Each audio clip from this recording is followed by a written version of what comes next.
Le 21 juillet 2021, l'AF annonçait la mort de l'humoriste Jean-Yves Lafesse, qui sera à l'affiche de Meurtre à Cognac sur France 3 ce samedi 26 août. Le comédien a laissé derrière lui 4 enfants, nés de 2 mères différentes.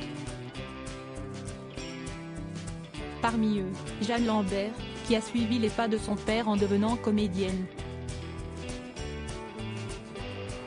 Il y a 2 ans, le 21 juillet 2021, l'AF annonçait le décès de l'humoriste Jean-Yves Lafesse des suites de la maladie de Charcot. Ce précurseur des caméras cachées, qui est à l'affiche de Meurtre à Cognac ce samedi 26 août sur France 3, a laissé derrière lui 4 enfants, nés de 2 unions différentes. Au sein de sa petite tribu, Jeanne Lambert a voulu suivre les traces de son père. La jeune femme de 30 ans, encouragée par son paternel, a ainsi enchaîné les petits rôles après avoir suivi les cours d'art dramatique de Philippe Perrand-Lacroix au théâtre de la Pépinière pendant 3 ans à Paris.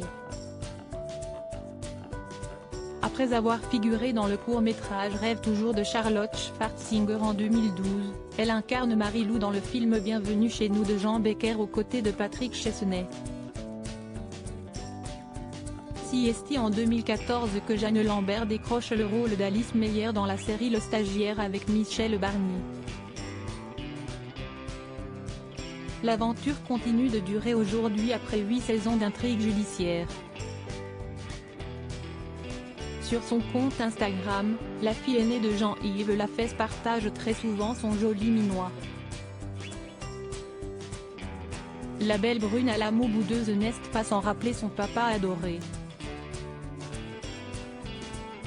En effet, père et fille semblent partager le même regard pénétrant.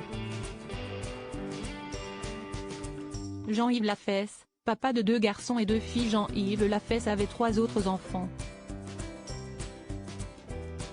Plutôt discret sur sa vie privée, l'humoriste avait évoqué sa petite famille dans une interview pour France Dimanche en 2015. J'ai né 4 de 2 mamans différentes. 2 garçons de 7 et 9 ans et 2 grandes filles de 19 et 22 ans. L'une est comédienne et l'autre travaille dans la production. Mes filles vivent avec moi, et j'ai les petits un week-end sur 2, avait-il confié à l'époque.